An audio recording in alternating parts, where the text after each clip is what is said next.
Welcome to Journeys, a community workshop series presented by the Remix Project in partnership with the RBC Foundation.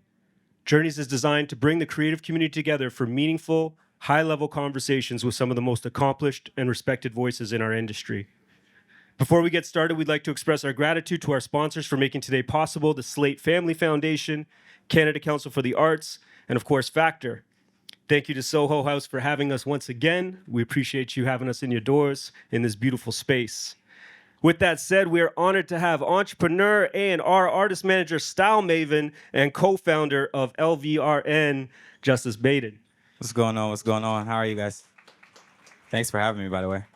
Man, this is a very special conversation indeed. I often actually reference like LVRN as like here in the city, but even when I travel internationally all over the world, as just one of the most important movements to emerge in the music space in years, and as something to study, you know? And I know that you've talked even recently about being an educational company in some ways.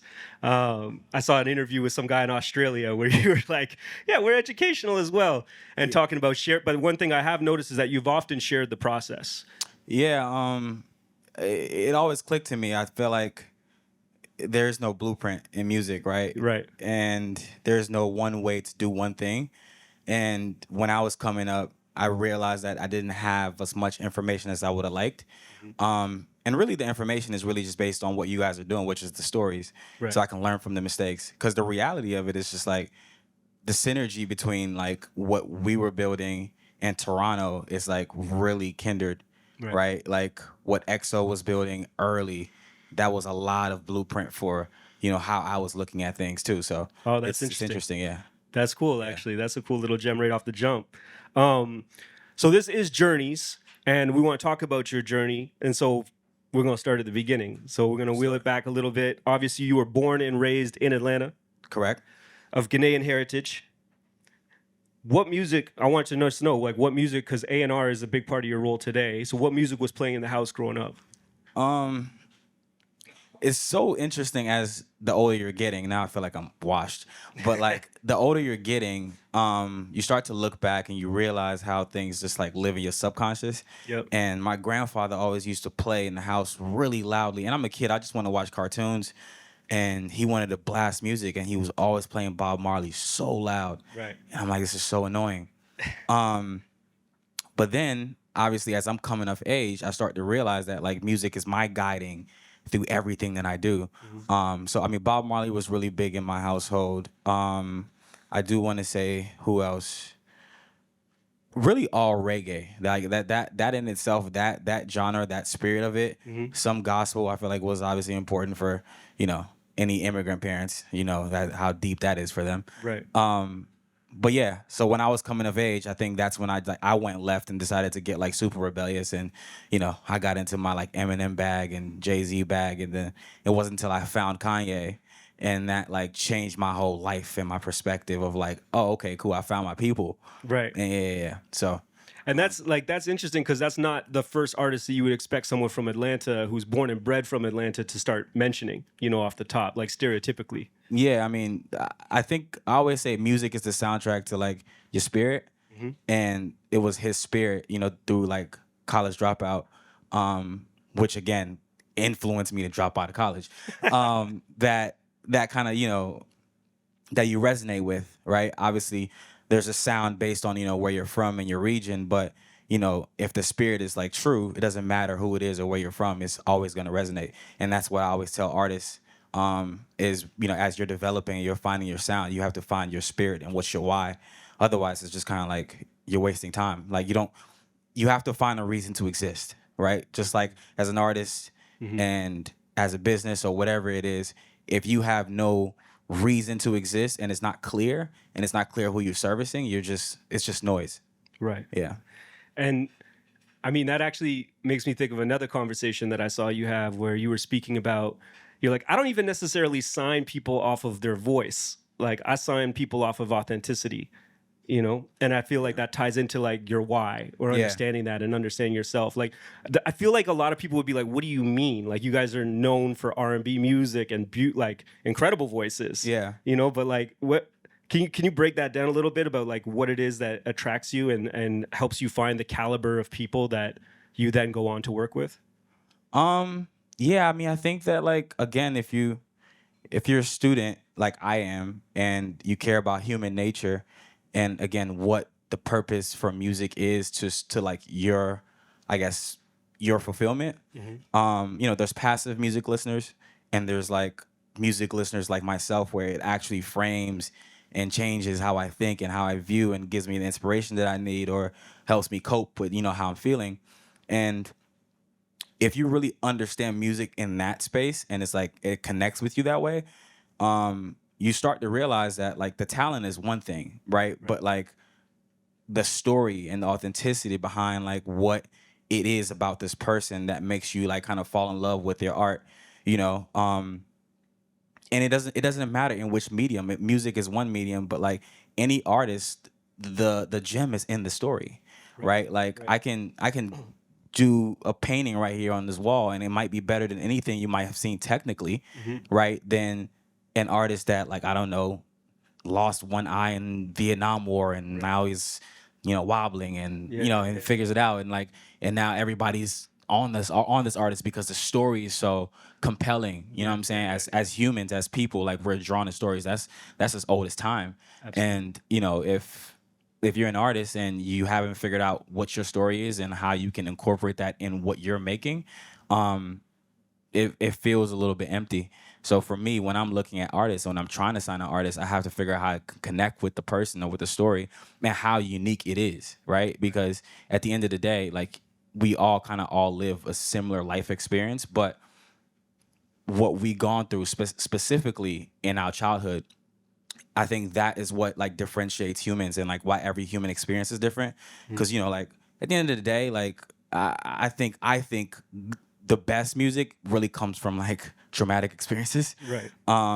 So knowing how to like hone that in, I think is what is really making an artist like kind of connect or like hit in a different way. Yeah, absolutely. Absolutely. I mean, thousands and thousands of years, we have blueprints for cell phones, we have blueprints for cars. Someone Right. could make them all over the world. You just look at it, you make it. It's easy, but like thousands of years, we still have a blueprint for a broken heart, right? And it's Nope. like art is the closest vehicle to understanding or navigating that in a lot of ways. Yeah, and if you think about it too, like music is the only art form that like one single product is going to be consumed more than any. Like for example, like Batman, how many times are you going to watch Batman? Right. But how many times are you going to listen to your favorite song? Right? It's like it stays consistent because of one where you are where you are and what the song is saying, but also just like it's just immediate and it speaks in a whole different way, which is why it's so powerful. And like I don't play with like how important it is to somebody's life. So yeah, I think I just went on a tangent, but No, sorry. it's a good one. It's absolutely a good one. So like shaping these experiences coming up and music influencing and helping you like helping become a lens for your world as well. Like you're starting off in the house, it's reggae music, there's some gospel music that's playing. You start to find artists that you're gravitating to, like Kanye and whatnot. What's playing outside of the house? Like when you step outside, you're in the street. What era is this? Like Well, it depends on what year you're asking. so high school, let's say, and like because you started this record label fairly young, so we'll start Yeah. at that place to inform the next steps. High school. So I mean, the average person, or like especially in Atlanta, like I think was listening to, Jeezy heavy, Ti heavy, and this was like in that space of things, and like there was the black boy, white boy swag era where it was like Young Dro, and like it was like a Southern music was obviously like a thing. Lil Wayne was as hot as he could possibly be at the time, and I like that. But again, for me, finding the spirit in the certain artist that I was looking for. So I was into, J. Cole's Warm Up, you know what I'm saying? And like Kendrick Lamar EP and like that was like what I was gravitating to. And then also just like I was falling more and more in love with R&B and like the roots of it, right? Because again, just like there was more stories in that for me. So yeah, I mean I think what was playing on the outside obviously influenced how they saw life, but there was also a subculture that was building, which was like, quote unquote the nerds that I knew that was gonna be like, like the thing. Because the moment Kanye beat out 50 Cent and when they were battling for the first number week one. sales. Yeah. Yeah. So for those for context, I don't know how old everybody is in here, but like there was a time where like Kanye was the hottest he could be. This was graduation, right? And 50 Cent was on his album as well, and he was as big as could be. And 50 Cent was supposed to be like the clear winner of who was gonna. They was supposed to drop an album on the same day, and who was gonna have a better first week. 50 Cent for the average person was supposed to be the clear winner. But if you really paid attention to the trend and you really understood what was happening in the subculture, I knew that Kanye was gonna win. And when Kanye won, I was like, okay, cool. I know exactly where music is headed. It's headed to a space of like people wanting to be emotional, people wanting to like to feel like a vulnerability, which has always been. And yeah, like time to tap into that a little bit more. Yeah, yeah. And I feel like learning those things about you, it just makes, where you went to go, sonically as a label and as a brand and whatnot, it makes so much sense. It rings so clear and so true. So famously, like, some of your partners, there's 5 partners that started LVRN, right? Well, it was four, Four. including me, 5, yeah. Got you. Yeah. And I always hear stories about like Tunde and Sean being like club promoters and whatnot, and them kind of having like a foot in the industry. They're interning for different folks, but like that wasn't your journey. Your journey was somewhat outside of that, right? Like, can you talk a little bit like what was happening for you in that era, Yeah. and like what your first, I guess, introduction to figuring out that you wanted to be a part of this music thing in a real way? Yeah, I always knew I wanted to be in music. I just didn't know how. I just didn't know what was my in or what I needed to be doing. I tried to sing once. I heard my voice. I'm like, oh, bro, this is the worst thing possible. I tried to rap. I was like, my voice is very unbearable for me. So for the masses, it's gonna be terrible. And I was like, yeah, that's not where I need to go. So what I ended up doing was a funny story. When I was in high school, I would again showing my age. This is when like we would burn in CDs off of like LimeWire. So like I used to create these like mixtapes. So like I'll burn these CDs and like I'll take the school bus and I'll listen to it. One day we're in gym and somebody steals my book bag, and cool. I obviously bummed out about that. A couple days later, the person who stole my book bag comes to me and is like, yo, my bad, I stole your book bag, but that mixtape you made was fire. I didn't know how to take it, but I was like, I guess thanks. And he was like, can you make some more? And obviously no, because like, fuck you. But it sparked something in me, right? I was like, and then like as I kept going, I was like, I realized that people will come to me for my taste or my perspective on like this artist or whatever is happening, and I'm like, oh, this is something interesting. And I've always looked up to like, phenomenons like Dame Dash and I know it's not popular to say, but I have to state it. Puff was like one of my favorite humans, and I just didn't know what they did. They just looked cool in music videos. I'm like, what do they actually do? So it wasn't until I got to college, my freshman year, I was like, okay, cool. Like, I hate school. I'm just here to use this as a bridge to like figure out what I'm gonna do. And my first year, I remember my first course I had in college, I was in accounting class, and my accounting teacher said, yo, look to the left and look to the right. 2 out of those 5 people that are sitting next to you aren't gonna be here in like 2 semesters. And I'm looking over, I'm like, oh yeah, of course you're not gonna be here. Of course you're not gonna be here. Like, you're gonna be the failure. You're gonna be the failure. Come to find out it was me, right? But the next sentence she said after that is she said, pay attention in this course, and if you pay attention and you do everything I tell you how to do, I'm gonna show you how to get a job. It didn't resonate with me spiritually because I was like, I don't want to learn how to get a job. I want to learn how to fish. You know what I'm saying? And like I think like emotionally and spiritually, I'm like, yeah, all right, cool. My time here is limited. So immediately the next day I went home and like I remember there was an artist or there was a girl that sung in my high school that I just loved her voice, and I hit her up on Facebook and she was like, Facebook, wow, what the fuck. It's like, what are you doing? And she was like, I don't know, she was working at like a restaurant, like a McDonald's or something. It's like, I don't know, I'm working at McDonald's. Like, well, I'm gonna manage you. Are you down? And she was like, well, what does that mean? I was like, I don't know, but I'll figure it out. Right. And that was my first like introduction to trying to figure it out. And, throughout that time, and I don't want to like be long winded about this, but throughout the time, it was just me learning and understanding what it is that a manager is supposed to do, what the music industry was at that time. How do you connect the dots? And most importantly, how do I storytell? And I think like those times important for me was just like learning how to tell a story, and using music as the medium. Who are I don't know some? if I answered your question. What was your No, question? it's beautiful.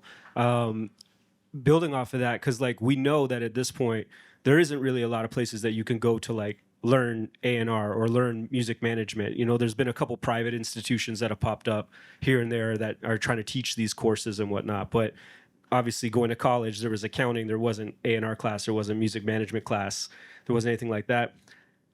Clearly, you're speaking about like learning through the journey, learning through the experience. But who were some of the kind of like, were there mentors that you had, or was it like, no, I was really just like banging my head against the wall and figuring it out in kind of those early days? Who are some of the people that taught you like the importance of that storytelling and how to kind of like maneuver through this space?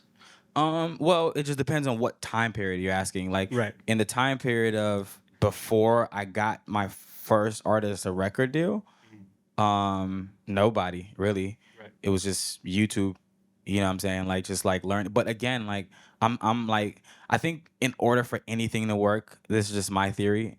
I could be wrong, and I've been proven wrong in a few times, but I think you have to be obsessive, right? And I was so obsessive about music, and I was so obsessive about, defining and creating what I felt like it was supposed to be, to where you could ask me at any given point why this artist blew up, what their story was, and how they got there, and I knew it. Like I would actually do my 10,000 hours, quote unquote, on people's stories and people's journeys.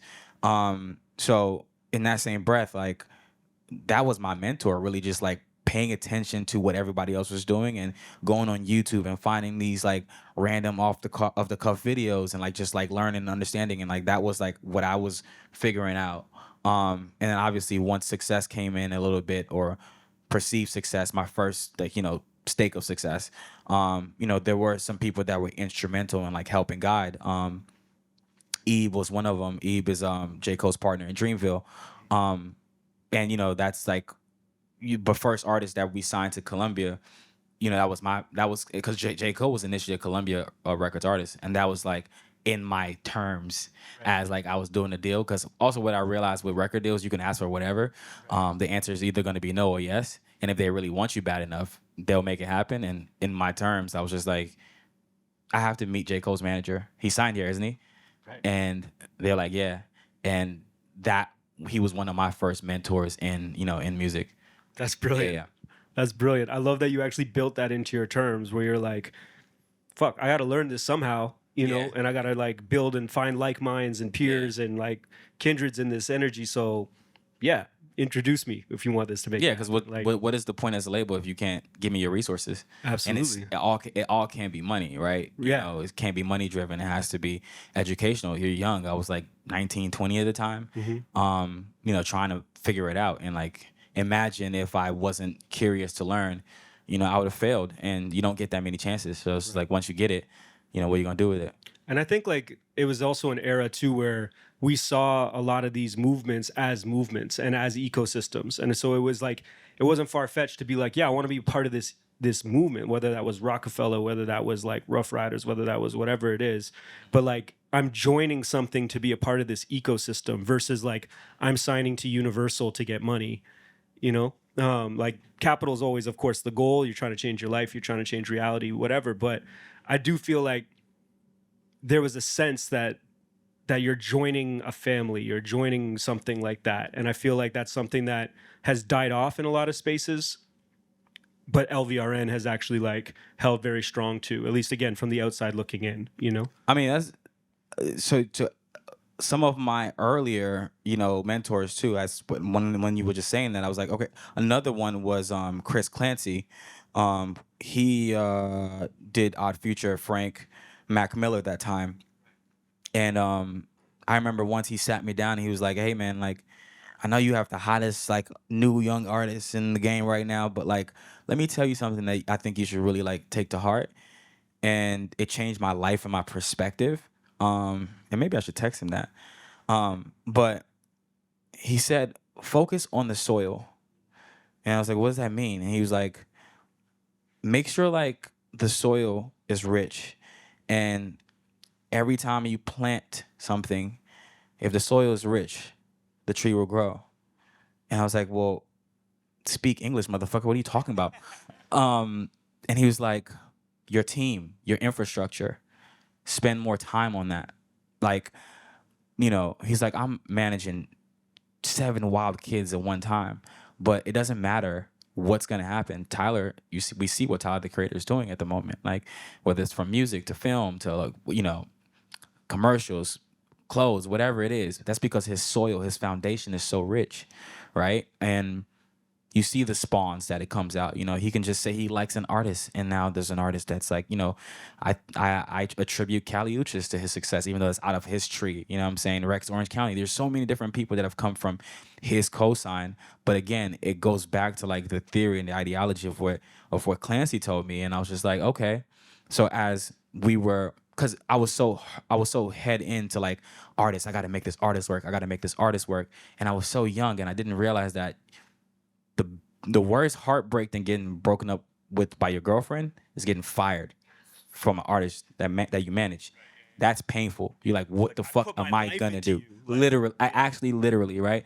And getting your first firing will wake you up. You be like, all right, cool. Well, like, what value did you build, as you were working with the artist? And I always see, young managers, get a client or get an artist, and like the artist is doing great things, but they're not doing what they're supposed to do to elevate. Because if the artist starts to look at you and be like, you can't help me move along, or you're not impactful in my story anymore, they will get rid of you. And fairly so, because they only get one chance. Us as executives, we get a million chances. You know what I'm saying? So I always tell artists like to like really take their life journey serious. So as you as an executive or you as a manager, you have to like equally try to level up. So hearing what Clancy was saying, putting that and pouring that energy and that DNA and that branding exercise that I would do into an artist was putting it into my company.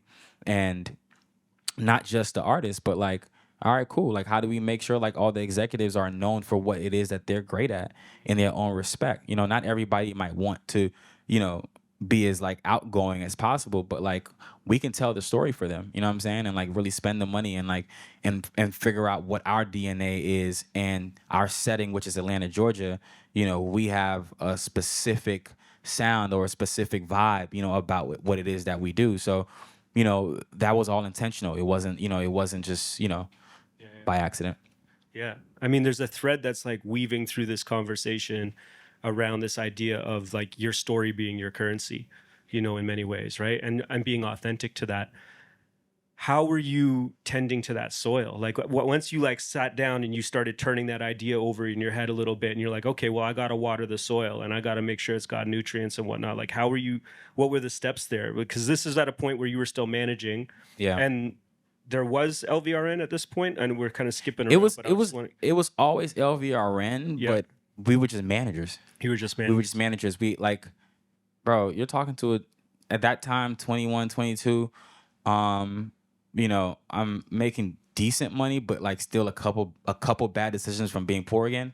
And it's just like, okay, if I know what I am doing for this artist, because our first couple of successes, we were quote unquote repeat offenders, right? In terms of like the industry didn't really take an artist from zero and you know have them have something. And they what they would do, they would just buy it. So they would let you do the hard work and they would just buy it. And again, zooming out, realizing that wait, we're doing the work and I'm basically just selling it to you. This doesn't make sense. We have to figure this out. But sorry, we can get into that later. But to answer your question in terms of like pouring into the soil, like for us again was just like diversifying, but also just like community building is really just like strengthening the community. I think that's what I took from, building the soil and really taking heed into what our DNA or what our identity into an artist's career is. So like for us, a lot of it had to do with the marketing, and how we will market our artists was the marketing for our company, right? So like that in itself was intentional, and like trying to figure out what our end was, and us as individuals screaming, what it is that we were trying to push, which was our company. So I wasn't so focused on trying to make sure like it was about this artist more so than I was making sure that it was about the community, right? Yeah, the artist was just a part of the community. Which is super dope. When you say the community, is that a business community that's within in-house, or is there different tentacles to that community that exist outside of your building? Yeah, no, it has to live outside of you. Otherwise, it's not a community. It's just you're just a family. Um, yeah, that's kind of cool. That's a bar. Yeah, Gotta but flip that one. but yeah, like the community is just like, who are when you do an event, who are the people that are going to show up for you multiple times? Who's your audience, who's buying, right? And how do you actually again bring them into what it is that you're doing, and like how do you reward them?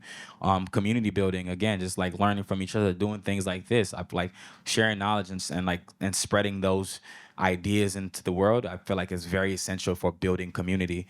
So again, yeah, all of that was important. Also like I like to party, so I'm like we threw some of the sickest parties.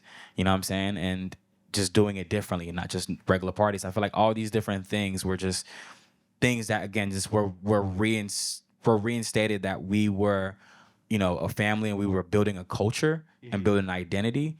Because also you have to realize like majority of the artists that we signed at that time don't like humans. Right. So it's just like they're like mad introverted, like and like mad introverted, like don't want to speak, don't want to do anything that looks fun at all. So understanding that, it's just like, all right, cool. Well, we have to kind of be that for, for them, right? Like just put them in an environment, let us do the work, and just make it look good for them. Right. And yeah, unfortunately, man, R&B is tough, man. that's a really interesting point, because there's a lot of, I'll throw this out as just kind of a lob as a statement, but I'd love for you to react to it, because there's some people that have said, your brand can't be bigger than the artist. If your brand is bigger than the artist, you're fucking up. Like the artist has to be the superstar. But then for me growing up, I know that there's so many artists that I gave a chance to who became artists that I loved because they were affiliated with Def Jam, and I loved Def Jam, and I trusted their taste, and I trusted that that meant something to me. How do you feel about that kind of like argument, and like where do you land on the scale of like, no, if the artist is bigger than, if the brand is bigger than the artist, you don't have a star, or is there, where's the value, I guess? I mean, it's one of those questions that I feel like it just all depends. But there is no one rule to me. Right. At the end of the day, depends on where the artist is in their journey. Right. Now, as an established company, or as a company with a proven track record, if I sign an artist that like is only doing 200 views on a video, our brand is obviously going to be for sure bigger than the artist. But don't get it fucked up, right? Like this is still the music business; it's the artist business, right? So at the end of the day, once the artist surpasses the brand, which they should, that is promotion for the brand. The artist is essentially making the brand, right? I think that now once people get past artists and they look into the sub layers and seeing what's the inner makings of it, I think that's what like, us nerds care about. But the average person is just caring about the music, right? Yeah. Where is the music? There is no better promotion for a record label or for a brand than the artist. And that, which is why you have to take care of your artists. You have to make sure that like, they fuck with you. And if they don't, the moment where they have the leverage, which they're supposed to, they will forget that, even though they're going to forget it anyways. All artists will forget everything about what you did for them that was good, but they'll remember everything that you did bad. everything. It's human nature. Yeah. I mean, that's the human condition. We'll like see 100 comments that say you're the best, and one comment that says fuck you, and you'll just fixate on that one comment for whatever reason. I don't know Yeah, because it's like, what bro, it is about us as 'cause, like, people, but like no, because it's like the audacity. Like, you really spent this time in your day right, to like tell me you don't fuck with me. right. Like, come on, man. Like, yeah, people are stupid. So I want to go back to I want to continue this conversation about the soil a little bit, but also touch on something that you said when you were talking about like when we're building the team and making sure that everyone understands who's great at what and like lifting them up and elevating them and celebrating them in different ways. Because I feel like when a lot of people are getting started, they're often like, I need another me. You know, like they're like, if I just had another me, I could do twice as much. And you're just like, well, actually, no, you in my opinion, you don't need another you. You need someone who's strong where you're weak, right? Like that's how you build a team. You have to be honest with yourself. You have to understand where you're weak, and then you can go, okay, well then what do I need? So like, what was this early nucleus for you? Like, what were you looking at as like, okay, this is what I need, as I need to build this team, and who's playing what role? I think the key to any successful partnership, and if you study partnerships, not just in business, but like whether it's in sports, relationships, anything in the sort that has to do with partnership, there has to be a certain level of transparency and honesty for it to work, right? Like, imagine being on a team with LeBron James. I just want you to imagine it, right? Like, all through high school, mind you, like, how many players play in the NBA? I don't know, maybe like 150 or something like that. So like all these players throughout their life, in order for you to make it to the NBA, you have to be one of the best in the world, right? They make it through their life in their little high school, and they are the man, the greatest of all time, right? Like, oh, this is the next coming, next coming. You get to college, same thing. They get a big contract, and they get drafted to the same team that LeBron James is on. The reality is you have to understand that it doesn't matter how fire you thought you were. That's LeBron James.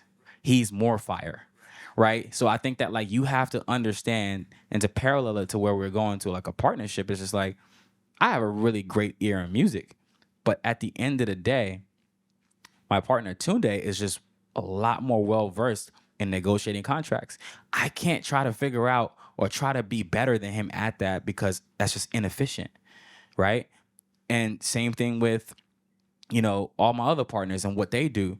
You just have to be honest in your weaknesses. And I feel like where people fuck up is they be like, no, I got it, or no, I can do all this, or like, you know what I'm saying? Like, I'm cold at that. Like, bro, you just can't edit a video. Stop it. You know what I'm saying? You're wasting time. Like, give that to somebody that is better. Not to say don't learn, or not to say like, don't be self-sufficient, but Or don't have an opinion. yeah. But like, the reality of it is just like, know your strengths and like really carve them out.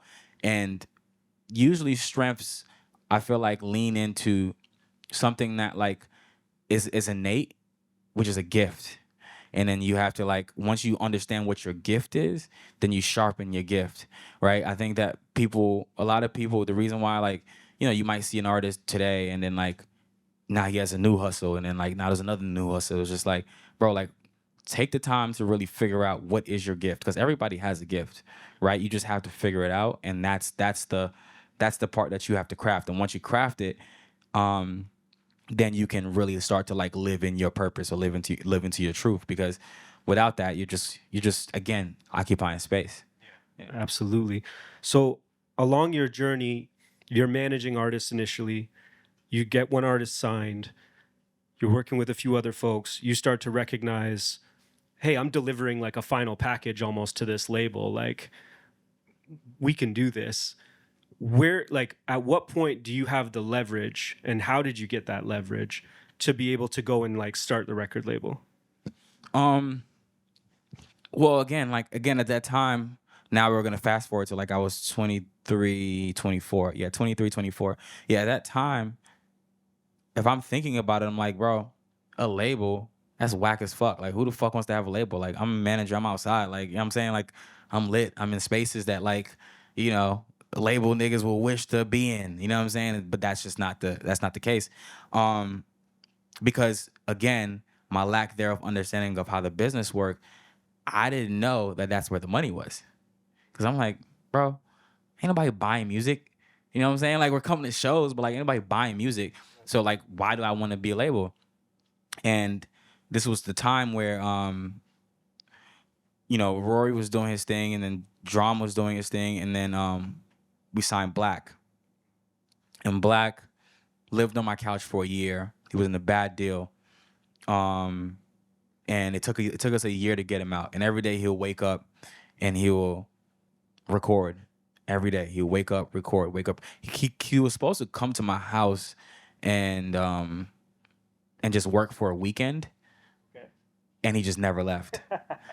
And I was like, I think I just got a new roommate, but cool, because he's working, right?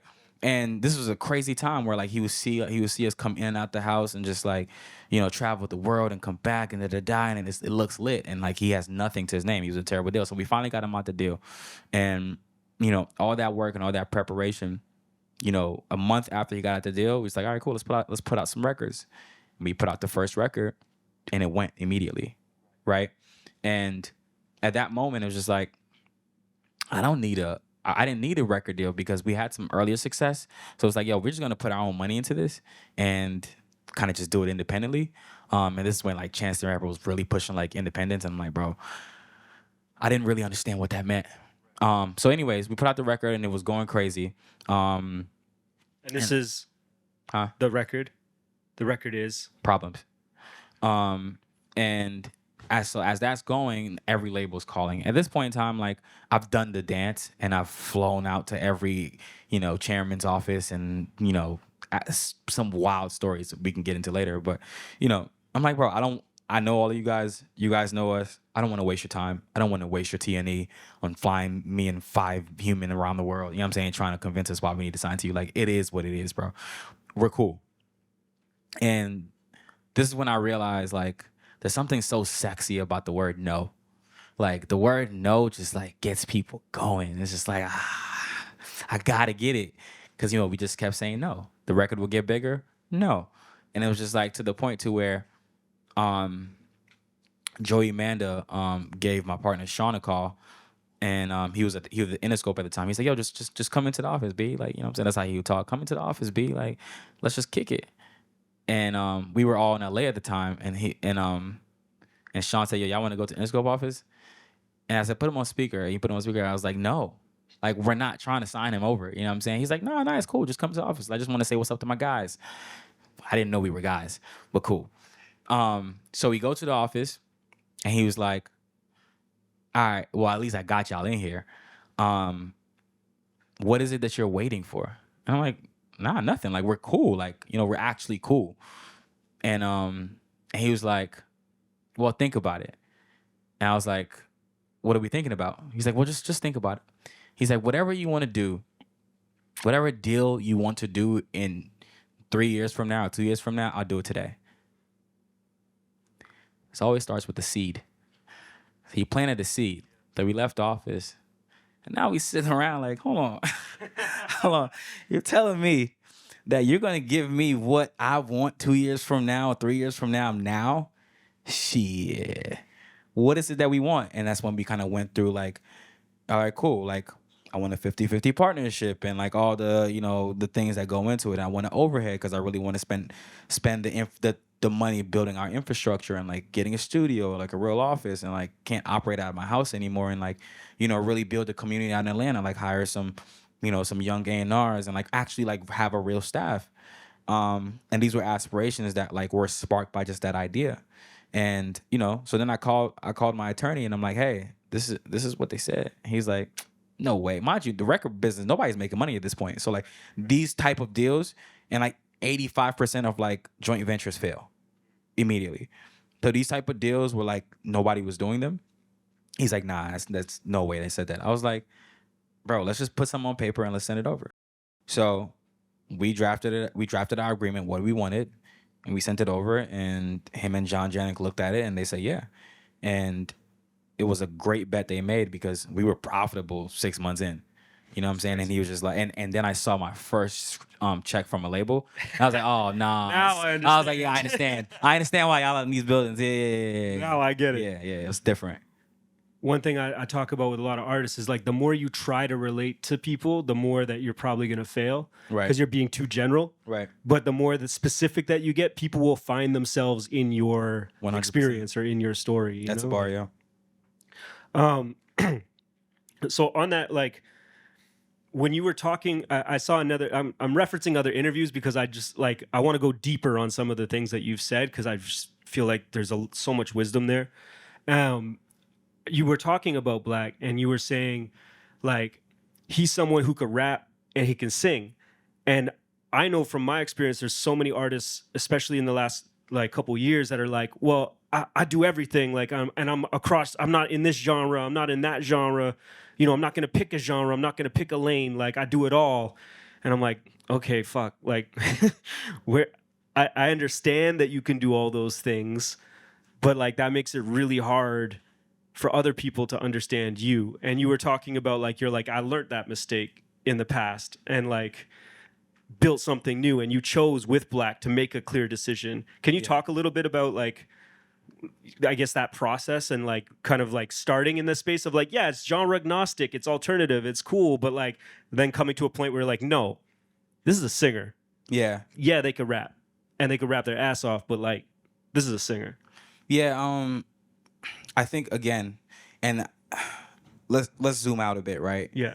The reality of it is that like that is a curse that a lot of talented people have, is that they have the ability to do so many different things. Right. Right? But just because you can do something doesn't mean I want it from you. Right? Like at the end of the day, if let's give me a brand, any brand. Like clothing brand? It doesn't matter, any brand. Nike. Okay, cool. Oh, Nike's different because they have exercised incredible branding. But cool. Let's just take Nike for example. It's tough. If Nike started making liquor, Yeah. it might be confusing. It would be very 'Cause confusing. why the fuck am I like Nike is about Health. being great, Yeah. and healthy, and Yeah. being an athlete, right? So it's just like I don't want it from Nike. And not to say that the liquor is probably not going to be great, but it's just not in the DNA. It's not in the brand. It's not in the reason why I like this person. A huge issue that we all have as people, and artists specifically have, is especially artists that work, they don't know why people like them. I tend to ask a lot of artists that have had a moment or have had some like level of success, why do you think people like you?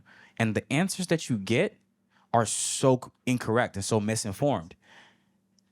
So that in itself creates friction, right? Because the artist is not understanding where their connection point is with the product. I mean, with the consumer. So if you can't understand that, obviously you're going to be, missing, right? Or missing the mark. But again, that's majority of artists. Now, there's an exception to every rule. This is what I figured out. I'm gonna put y'all on actually. The artists that are allowed to do 100 different things are artists that fundamentally the audience understands and receives them as producers. If you look at the artists that like can go from one genre to another genre or do some weird shit and do some other weird shit and like mix it all together, it's because their consumer understands them to be producers. That's the only exception to the rule. Now, if I see you as an artist, as somebody that's just gonna sing and do the thing, not even sure if you write your music or whatever it is, I want the specific thing. When I go to McDonald's and I get a small fry, if McDonald's tries a different recipe, I'm hot. Like, what are you doing? I need the fry exactly how I want it, overly salted, one fry away from death. Like, I need all that. You know what I'm saying? Like, give me some more. Like, when I want the Coke, it needs to have that little over frizzy burn. If it's flat, I don't like it. You know what I'm saying? And now what's happening is that like there's just too many options. So if I'm a consumer, I'm a fan, and I don't like what you're doing, oh shit, I'm just go to the next store. Like now it's just so many options. So being precise and being intentional and understanding why people like you is gonna like help you make the right decisions. Because if you can do so many different things, cool. But like what is it about you that makes people connect? Is it your voice? Is it your story? Is it your lyrics? What is it? And it's cool to do different things. Like if you want to fucking rap over a folk beat, it's cool, but make sure you make sure the content is continuous, right? Like the minute Future breaks character Right. and decides to like tell me how he loves women now, I'll be confused. I'm like, bro, this is not Future. I It's know. not what I signed up for. No, it's not what I signed up for. Yeah. You know what I'm saying? Like, let me go somewhere else, right? So it's just like it's just a conflict, and you have to understand what your message is. You have to understand what your, common denominator is, what your through line is, and the best artists are the ones that really understand that through and through. I mean, if you look at it, like shit, The Weeknd made a pop song and talked about blowing cocaine off of, his face, but it was a pop record. Mm-hmm. But again, he understood what made him unique with his House of Balloon and like that era, that trilogy era. That was his DNA. That was Right. how he was introduced to people, and that's how people fucked with him. So it's like, all right, cool. I want to change things up a little bit. I'm a change the sound, but I'm gonna still give you what you like about me. Right. You know what I'm saying? I was about to ask, like, how, because we evolve as people. Right. Like, we go through different life experiences. We get older, like, we evolve. So, how does an artist get to grow? When there's just something life as an of an audience artist- that we want. The life of an artist, unfortunately, you're not supposed to grow, right? Like that's the fucked up thing about it. The truth. Right. Now, actually, let me rephrase that. The life of an artist in commerce. Right. Right. Of course. Being an artist, Yes. not for profit, not caring about profit, cool. Do what you do, be as creative as you want, cool. But in commerce, unfortunately, my viewpoint on it is that like we want you to be as fucked up as possible. And or just play the role and understand the role. It's like, bro, like Michael will literally go through these different eras and he had to create problems for himself. Like, if you really pay attention to like, why are you hanging the baby out the window? Right. Like, for what? Imagine if Michael Jackson had Twitter, Right. right? Like, just think about all the different things that I feel like great artists understand. Dude and, was funny too and like vicious. like, you would ask me a question like, yo, Michael, so did you get plastic surgery? Your face full plastic? No, I didn't. Like, again, just like creating a space of just like understanding what people liked about his brand, which was magic. Right. Michael was magic. That's the feeling. That's why when people like will faint and pass out and do all those different things, because you don't know if you're gonna see this man again. You don't know what you're gonna get. You don't know anything. Right. And that was true in his music, and also just like his cause. Everything was just like, why are you doing this? Why is your son called Blanket? And why does he have a face like something over his face when he's walking around the amusement park? Like, what is going on? But that's Michael. Right. You know what I'm saying? That's that Right, thing. right, right. And yeah. So Well, I think there's a quote that stuck with me that was like, a lot of people you get stuck at the age that you become famous. And someone said that to me. They were talking about just like the personality of like a movie star, and just kind of being stuck in that space. But it actually resonated to me now, like when you're talking about an artist, because also like a lot, like I agree with everything you're saying there. I would also add that like another artist that you love, like J. Cole, is not a fucked up dude, but he became famous for doing what he's doing. And if he tried to go super left or super right, we'd also not want that from him. We still want him to be the like socially conscious fan of rap who like really respects the culture itself and like is a part of it. You know what I mean? Like, and feels kind of like the everyman, but is a superstar. Yeah, but the story of J. Cole is an interesting one because where he is today and where he was the first two albums, completely different. The first two albums after Friday Night Lights was Sideline Story. Right. So Sideline Story, J. Cole was Mr. Nice Watch. J. Cole wanted to be in the spot. Right. J. Cole had the jury. Yeah. He was with, you know what I'm saying? Like the vibe of what it meant to be a rapper, that was J. Cole. Same as the second album. I think that like once he realigned in terms of, and if you go through his bodies of work, and I guess like out of his albums, the ones that has been most acclaimed was when he went back to Sideline Story. And that is because that aligned back with where he first started. He first started with the warm up, again, the underdog, the one that like is just like you, and like I just happen to like, work hard enough. He never felt like he was special, right? So like That would stand outside waiting for Jay Z. yes, he actually did that. What a loser, right? But that's why I loved him, because he just cared about his, what he wanted so much that he wasn't trying to be cool, and that was the cool of it, right? So understanding that, I think if you go through his discography and you stop at why did I just go blank on the album? I just said it. No, no, not Silent Story. The album, the one when he stood on top of the roof. I just said it. Forest Hill Drive, right? So Forest Hill Drive is the body of work in his albums that's closest to Warm Up and Friday Night Lights. And again, that was one of his most successful albums, and also where he felt like he had his classic as an album, quote unquote. He had classic mixtapes, but I think albums were always like a challenge for him. But again, because he realigned with, again, what we were just talking about, why do people like you? That's what he got back to. And then once he realigned it, he's like, oh, cool, I'm gonna just stay here. And then, because he was a New York dude, like he was in New York, and like once he figured that out on that album, that's when he moved back to North Carolina. Again, he started to paint the picture a little bit more. He stopped getting haircuts more and more frequently.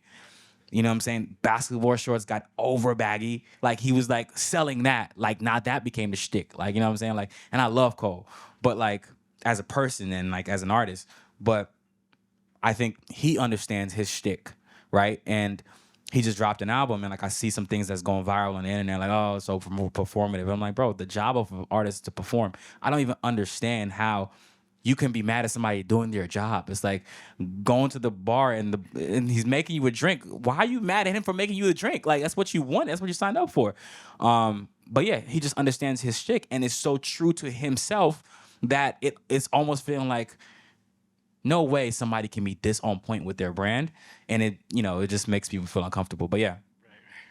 Well, one artist that you've worked with from inception that feels like they're very true to who they are, and that there's been a clear through line, and it feels like they really know who they are and their sound, is of course Summer Walker. I want to talk a little bit about, I guess, just like your first meeting with her, and like what your impression of her was versus what maybe her impression of herself was. Like, what did you see that was different than what she was trying to bring to the table? My favorite word when it comes to like working with artists is juxtaposition. I think to juxtapose things makes things interesting. And Summer came into my office, with some ballet flats on, and like was up all night because she worked at the club. So she was kind of like sleepy or whatever it is. But she came and she sat down, and she had a guitar, and she played the guitar, really soft voice, barely, like was maybe gonna die just from like being nervous, like shaking, you know what I'm saying? Barely could say anything, like wouldn't even look you in your eye when you spoke. But then did all of that and had a beautiful tone, but then had face tattoos. I was like, this is pretty cool. Like, why are you singing me R&B tunes with a fake? Like, it was just so juxtaposed. And then I would go on her Instagram, and she's doing fucking pole tricks, and I'm like, bro, you. So it's so funny, looking at the internet, be as confused as I was when I first saw her, Right. because they just don't know, like, oh, she's socially anxious, she's not. It's just like, no, that's actually who she is. Like she is an enigma in itself, right? And what I saw in her was a certain rawness and just like an energy that I felt like was missing in the space, of R&B, and just black talent. I think that like black talent now, there isn't enough of the I don't care to be cool perspective. There needs to be more of like, I want to wear my heart on my sleeve and like really live it. You know what I'm saying? Like before she came out, like if you looked at the space, like nobody was like she was living her relationships through the music on Instagram live happening, and you were getting the songs, and you know what I'm saying, like that shit's so raw, right? And like that was the magic of her, because one thing about her, because she's so introverted and like she's not surrounded by so many people, she didn't necessarily care what anybody really thought, right? She's just like living in her truth, and she cries for breakfast, cries for lunch, and cries for dinner. Like she's just an emotional person. So like just creating a space that was safe enough for her, and like helping that be like, you know, palatable to the world as much as we could. I think that was it. But like again, Drake had one of the best fucking lines in one of his songs. He's like, "You either got it or you don't. The theory is brilliant," and she had it. The third song we put out went. It's not hard once you have something, or once like you figured out something about yourself, it just resonates when it does. Yeah. You said something about making sure she had a safe space.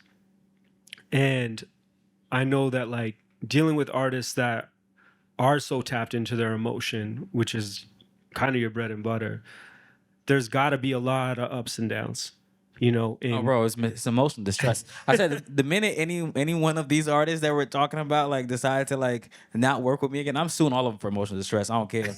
They put me through so much, bro. It's just not easy. It's really not. I can imagine. Yeah. How are you creating safe space for artists, like so they can get their best work out? I think again, like I said, transparency.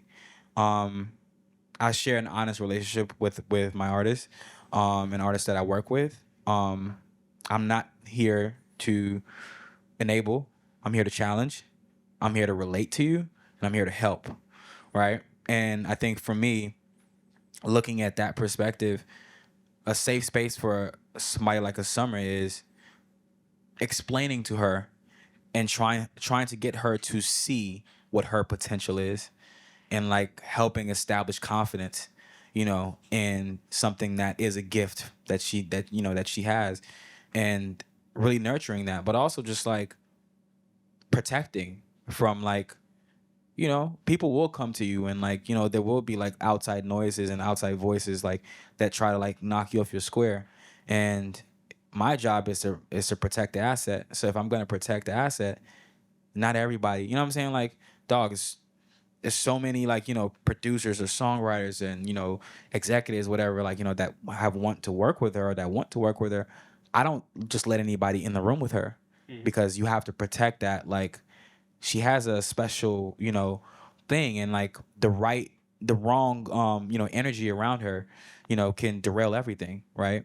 And the right energy around her, could amplify. So like I'm very careful, and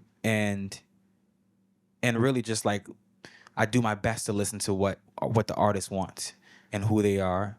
And the fact that I listen to it doesn't mean I'm saying I'm gonna do it, but I'm listening to you, and I'm gonna internalize it. And I'm gonna tell you why I think it's a good idea, or I think it's a bad idea.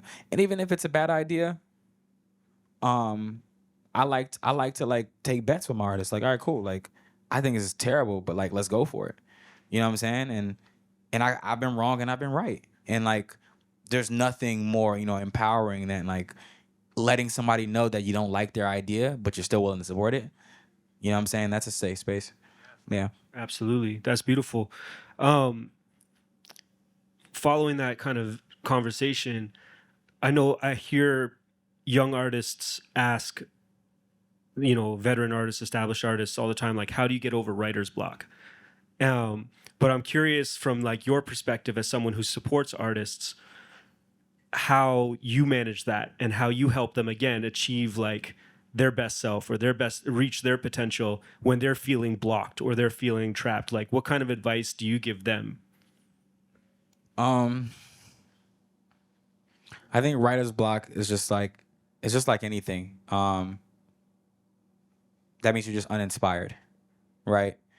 And you have to know who you are. Again, you have to know the core of who you are and what is it that inspires you. And, if you look at your common denominators and you be like, damn, why did this record work? Why do people like this record? Or what is it about this record that makes people work? You have to like try to understand what is it you were doing. You know, what experience were you going through? And I think that like the job of A&Ring is really understanding, you know, what is that artist's thing? You Right. know what I'm saying? Like, what is it that keeps them inspired? What is it that keeps them in it? You know what I'm saying? Like, certain artists need a muse. You know what I'm saying? Certain artists just need to like travel. Certain artists need to like be in terrible, toxic, abusive relationships. I don't know what it is, but like Right. whatever you want, I'm gonna help you go get it. You know what I'm saying? But like, it's a business. Um, That it is like where you're going with is definitely though like partially what like or what I'm asking because we hear it from the artist perspective, but there's a lot of people here that are artist managers or on the business side, and they're trying to figure out how do I support this artist, you know, to do that. So instead of like, yeah, that's. I'm glad to hear you like start to touch on that and tap into that because it really is like, as not speaking to the artist, but speaking to the person who's supporting the artist, what should they be doing, you know, to help that person, the person that they care about, the person that they're working with, get through it, you know? yeah, I mean, it's. Listen, like I always say, it's everything is just like it's energy transferring, right? So it's just like, okay, cool, you're uninspired. All right, let's go, let's go out, let's go to a movie. Shit, fuck, I'm gonna come in with like crazy documentaries and did you know and like what is it about? I know this person is like super into, I don't know, birds.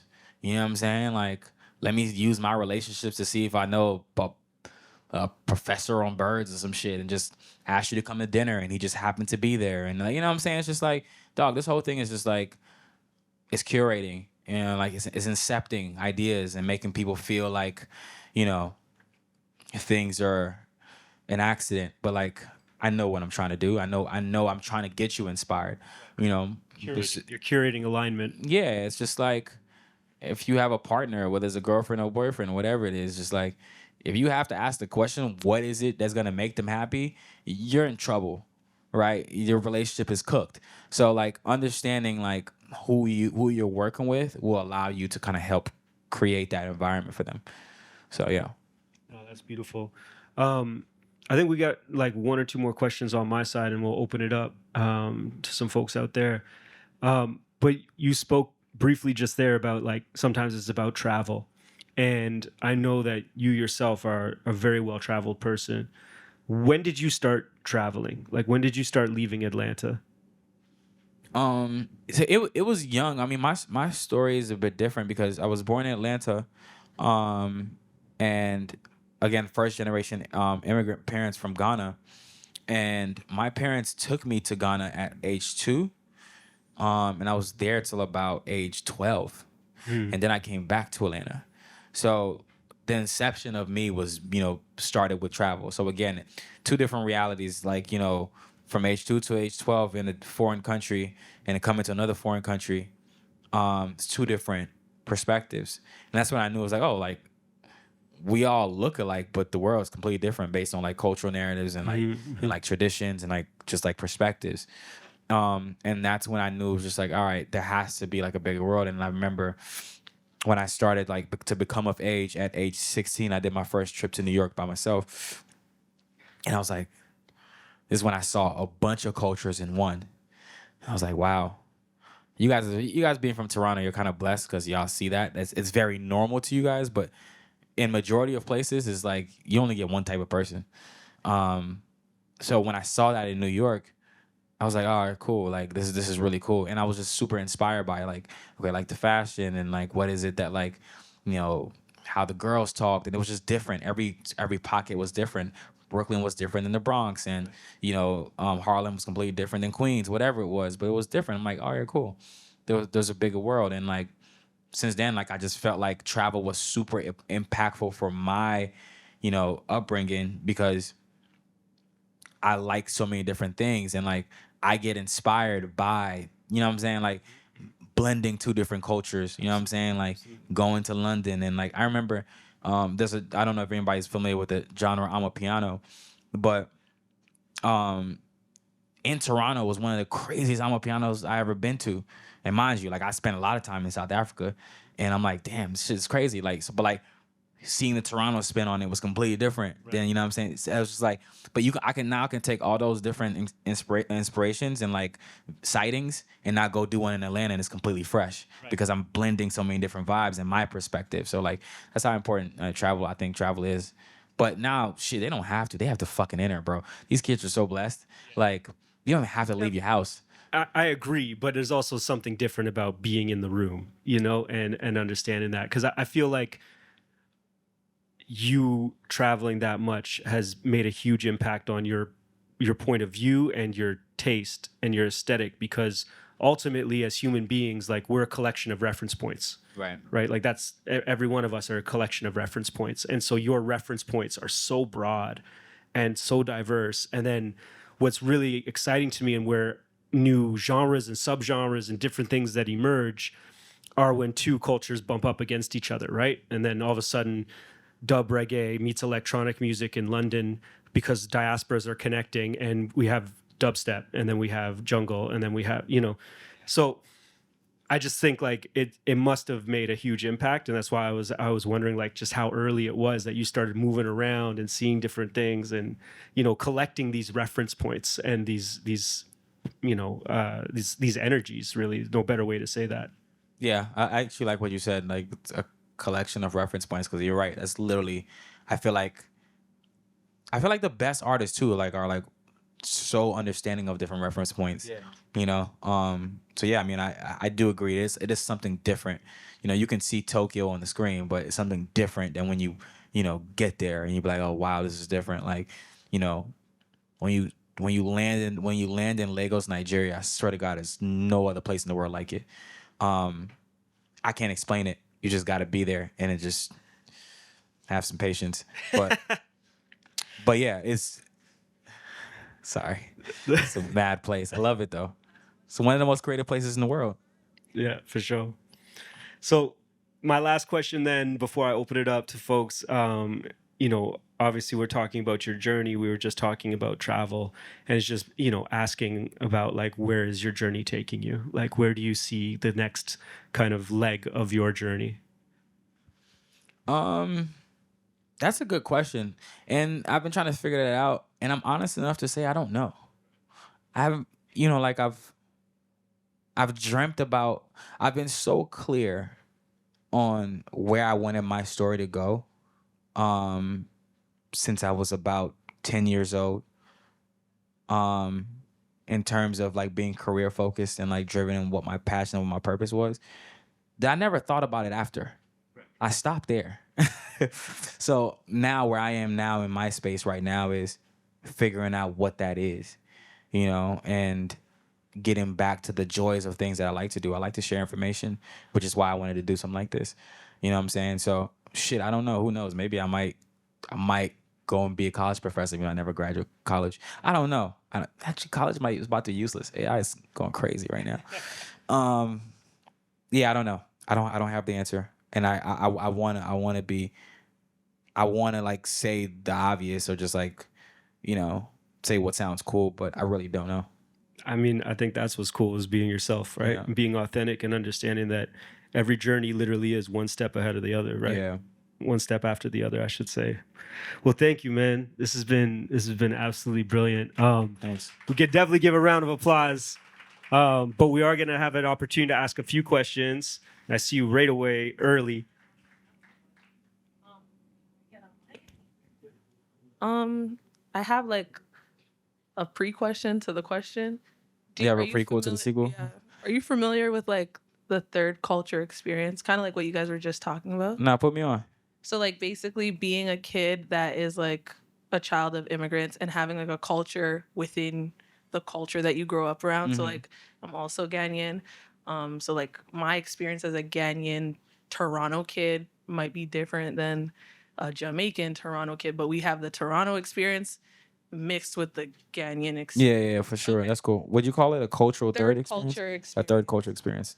Okay, now my question, I wrote it down. It's long-winded.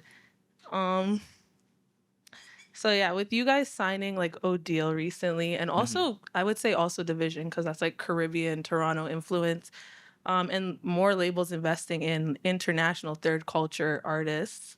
How do you see the trajectory of R&B evolving, especially like all the subgenres that are emerging from these third culture artists? How do I see the genre of R&B Yeah, evolving? yeah, Um, that's a good question. I think that it because it's weird, right? R&B has weird pockets, right? Like of like fandom. So like in certain parts of like Asia, like for example in Indonesia, obsessed with R&B, right? Like out of nowhere, yeah. Like South Africa, obsessed with R&B, and then like you go to certain parts of the world, they're like, bro, R&B, get that shit out of here, right? So it's just like it has these pockets, and what I see as, I mean, to be fair, I really do think that like K-pop is like a study of R&B, and like if you really like pay attention to all the different things, yeah, it's like it's very R&B driven in terms of like the ideology of it. My opinion, hot take, whatever. Where I see it going, I think that is right now what it's doing is resetting, right? So like we're going back to the roots. If you realize that like there's a nostalgic sound that's coming back, that like, and that's just the kids like rediscovering, what it is, because we had kind of gotten far away from it for a while, because that was like the push of guys like The Weeknd and Frank and like that class of things, right? They pushed R&B into an alternative space, which I thought was really fire. But again, you have, in order to know where you're going, you have to know where you came from, which is why the kids are obsessed with like Y2K right now, because they didn't experience that. So I think that's where it's gonna be in like the next 2 to 3 years, and then we're gonna get into what the future is gonna look like. And I don't know what that's gonna be, but it's gonna be driven by these subcultures, more so in spaces of location, right? So like Odile, for example, him being from London and also being Nigerian, right? That inspires a certain, sound. But again, the root of it, right? The melodies and like the vocal stacks, like like blending from 90s R&B, again, is what makes it unique and fresh. And we're gonna see a lot more of that. And we're also gonna see R&B get reintegrated with pop music again, because I think that like R&B got so far away from like what the pop perspective was, that it became so niche and so like underrepresented, that I think that it's gonna happen again. They're gonna be bigger hooks. I mean, we can see records like Folded, and like we see what's happening. And yeah, that's it, my answer. I don't know. Lastly, quickly, are you gonna bring back clout coins or no? You know, I just started posting like cool stuff on Instagram again, and I'm getting good feedback, and I'm like, you know what? Let me just stop making. Yeah, I will. Yeah, thank you. That's awesome. Yeah. I think there's also something to be said about like the cyclical nature of everything, of course, right? And that you see that in fashion. But I was saying to someone the other day about how neo soul for the last couple of years, quote unquote, is kind of coming back. And I was like, yeah, it makes sense because all the people making it were 5 years old, and it was the music their parents were listening to. They just came of age. So just like we used to hear Erica and them say, oh yeah, like Marvin Gaye, Al Green was playing in the house growing up. It's like this generation that's making those songs were like, yeah, D'Angelo, Erica, Music Soul Child were playing in the house. And to your point, like Y2K and all them were playing in the house for 5 years old and 6 years old, right? And now they come of age, and like, so it's interesting there. Sorry. Hi, Justice. My name's Osei. I had a question about a post that you made on Instagram recently. It was about like what you've learned in the process of Mm-hmm. building LVRN. And one I of the posted that 2 days ago. oh yeah, Yeah, so tight. very recently. But I wanted to know, and I guess you kind of answered it today, but I didn't want to like make any assumptions. What you meant by the middle kills everything open and close. Okay. So that was a question that I kept getting asked, and I actually got a lot of cool perspectives in terms of what people thought that I meant. And a part of the lore, I kind of wanted to keep it going, but I'm gonna explain to you what I meant by it. What I found out in business and just anything, actually, just like I want to just macro, not just business, but like when you have a goal and you have a mission, it starts off in different waves. It first starts off with like disbelief. A lot of people are going to be thinking like this is a dumb idea. I don't really understand what you got going on, and really wanting to be unbothered by it, right? And that's like the first part. Okay, cool. Are you strong enough to get past that part? Are you strong enough to like to embarrass yourself? Are you strong enough to like do all the things? All right, cool. You get past that, cool. Then you start building. You start getting some momentum. The ball's going down the hill. Um, Once you start building some momentum, then you're gonna start getting some fans along the way. Oh, cool! I always believed in you. I always knew what you were gonna do. Like, cool. We know how that goes. Now you start to build your confidence, right? And you get to a place where like now you're in a space where like you're cruising. You're really like at a space you understand what you're doing. You're comfortable in your space. You really are challenging yourself, and like you're getting into different spaces. Then now what's gonna happen at that point, which is like people want your time. Now people actually want something from you. People are looking to grab things from you and like get your perspective or get your ideas and like da da da da. And also like there's going to be a lot of busy work, a lot of things that actually like don't matter.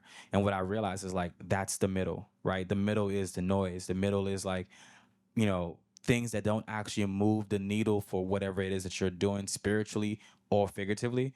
And it's just like, why does this matter? Why are we in a meeting talking about whatever we're talking about for 3 hours and nobody actually gave me an idea or we spoke about an idea to make the artist better, to make a song that's actually going to change our bottom line? Other than that, everything else is just noise. What are we talking about? So that's what I realized the middle was. And I'm like, in order for me to give you what it is that I do best, I can't be in, and sometimes you're gonna have to be, but like again, you just have to like balance it out. I can't be in like 10-hour meetings every day, for 5 days, and you expect me to listen to an artist and not be fatigued. You know what I'm saying? To actually give them real feedback and that's when I'm like, okay, cool. Like, no, no, no, no. Like, I actually designed myself to like make it hard to like to get to because I realized that it's just so noisy. You're not even, and so many people have opinions and thoughts, and like then you start to second doubt yourself. You're like, fuck, man, well, I thought I liked this song. Then you start to doubt your taste and like all these different things. I'm like, nah, I gotta just like eliminate the middle as much as I can. So like in a group setting, for example, if I'm giving my staff like something to do, I'll set the precedent. Like, all right, cool. This is what I wanted to feel like. This is the vibe. This is the mission. This is the goal. Go figure it out. When you figure it out, you come back. Then I'll help, like construct it and like we'll like make it final. But like I'm not gonna be in the middle sitting there with you as well too. You know what I'm saying? Because it's like 7 people with different opinions or whatever it is, and like at that point in time, it just gets too distracting. Thank you. Right. I'm going to come to the back. I'll come back up to the front. All right. So my question is, you spoke a couple of times about recognizing why other people like you and trying to be authentic, but you also said that a lot of people have trouble with recognizing that in themselves. So you, as someone from the outside, it's easier for you to see that. How can people practically, especially most of us are creatives here, be able to recognize within ourselves, like what is it that is attracting other people so that we can create from that authentic point of view? You're asking me, wait, I just want to make sure I got this question right. You're asking me, how can you identify why other people like you? Yeah, because you said most people get it wrong. So obviously we're thinking the wrong thing. So how can people better understand? Obviously you can ask certain people. Yeah. A lot of people are gonna have their doubt and stuff, but is there other ways that we can be able to see that better? Not Yeah. you. Every crew has a hater. Find the hater in the crew and just tell the hater to say one nice thing about you. Start there. Once if they're a hater and they say something nice about you, that might be a lead to what is it about you, why people might like you. And if they say they like your, how you articulate things, then maybe it might be in your lyrics or how your point of view, your perspective, and just keep asking. It's really in conversation. You can't look inside and be like, oh, this is why people like me. No fucking clue, no idea. You know what I'm saying? Like, I named myself Justice Wears Cool Pants on Instagram. I've been wanting to give niggas cool pants for so long, but that's not why people like me. I'll try to make them like my pants, and yeah, they might like my pants, but people like me because of my perspective and like how I share and like how honest I am, and I had to just accept that. And I'm like, bro, this is just so boring. I just wanted to be like a cool pants nigga, you know what I'm saying? But like, that's just not what they want from me, you know what I'm saying? And it is what it is. First of all, I'm happy you made it out of Mexico. It's crazy out there. Me too. Yeah. I have two questions. Uh-huh. One is a light one, and you kind of alluded to it right now. You were talking about what's next. Can I suggest something? Since you're saying that you're just living in the moment. Oh, you want to tell me what to do in my life? No, Sure, go for it. It's up there. It's an idea in the air. I definitely think we should get a Justice Words Cool Pants brand. Denim tiers, collab, make like 50 pieces, and never make more than that. Just so that some of us who are inspired, but some of the pants that you be wearing, like those ones right there, they can get a link to where to buy it. I bet that's easy. I'll do that for sure. Perfect. A more complex one though. I remember during the pandemic, Love Renaissance was, I'm pretty sure, like the only label at the time, or the first label that had launched I guess a wellness program for artists under the label. Yeah. Which I thought was very cool, because it was during a time where all the majors were talking about black squares, but you guys were like, well, we can actually do something about it. So here's a program that can kind of help the artists that we're working with. Yeah. I guess what I'm curious about really is, first of all, what inspired that in a time when nobody else was doing it, and secondly, this is like, I guess, even deeper. How did that help the artists under your label kind of make better music and better arts since you implemented that program?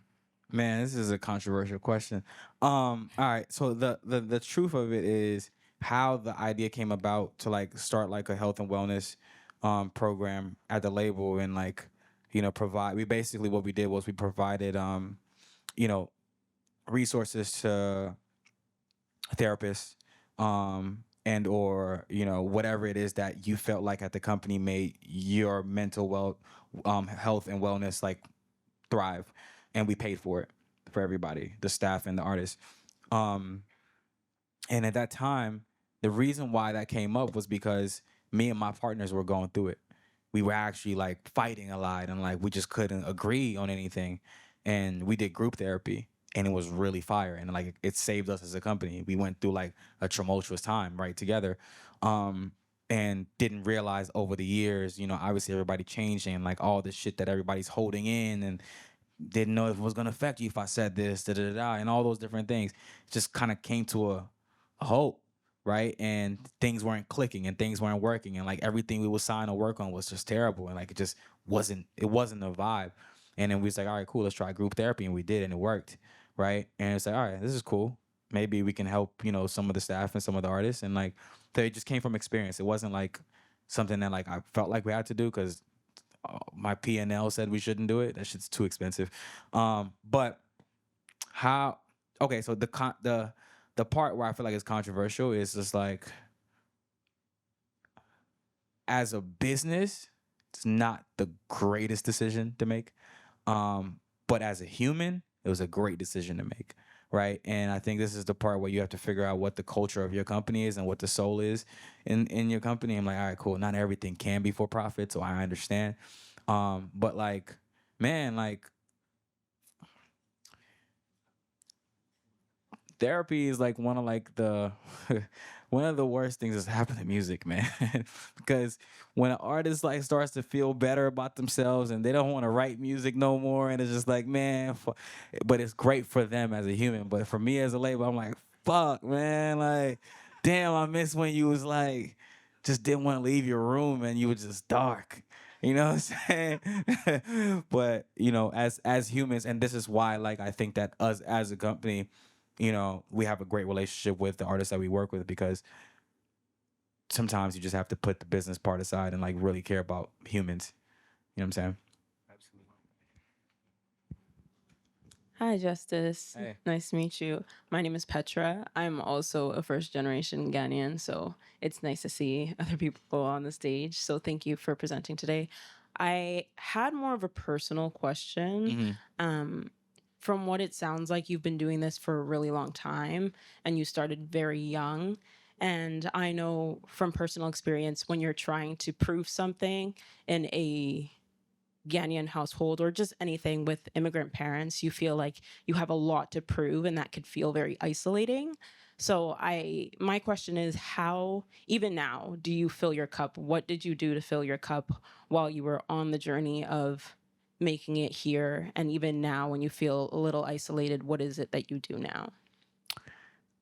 The irony of it is just like, fortunately but unfortunately, the isolation process, what fills my cup is what I actually do, which is music. You're like, as isolated as I could be or I could feel in my coming up, the songs and the albums that I listened to is what kept me full.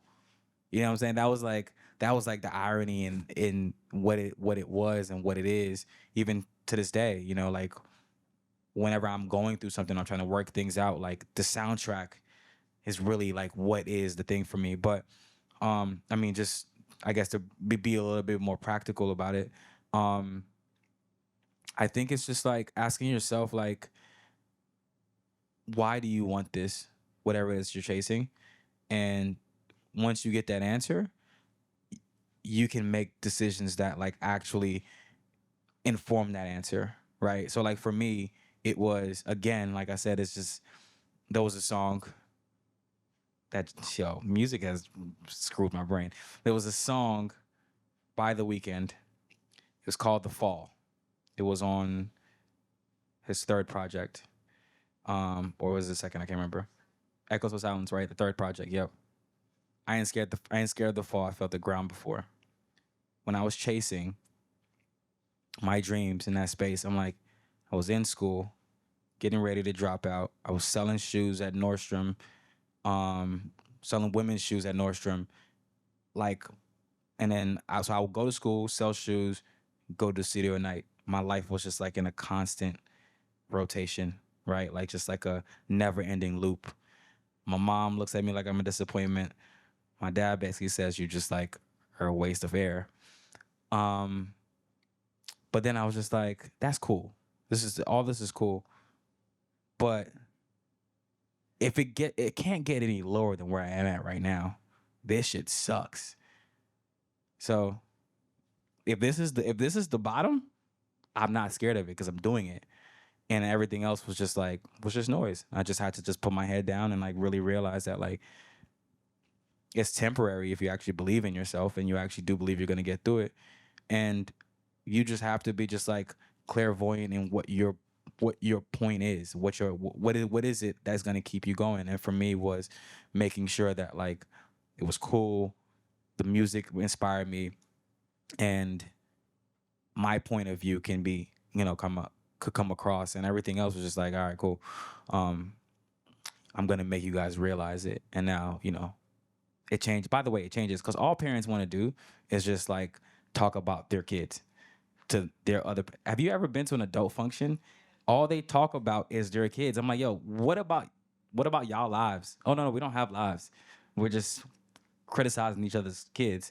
So like, if you're in that short period of time, basically your parents are the loser at the function. It's like, what about this kid? Okay, yeah, we just move them to the side. Yeah, we're just gonna forget about them at this point. But as soon as you turn that around and it comes back, nah, like, like now when I go home, like my dad is a college professor, and like all his students just like, yo, your son is way cooler than you. Like, I want to meet him. Da da da. And he's like, my son, like he's so confused. And like, now it's like it's a cool thing, right? All you got to do is just change the narrative. And sometimes they might not be able to see it, but it's cool. Just keep your head down. Justice, thank you for filling our cups tonight, brother. I absolutely appreciate you, man.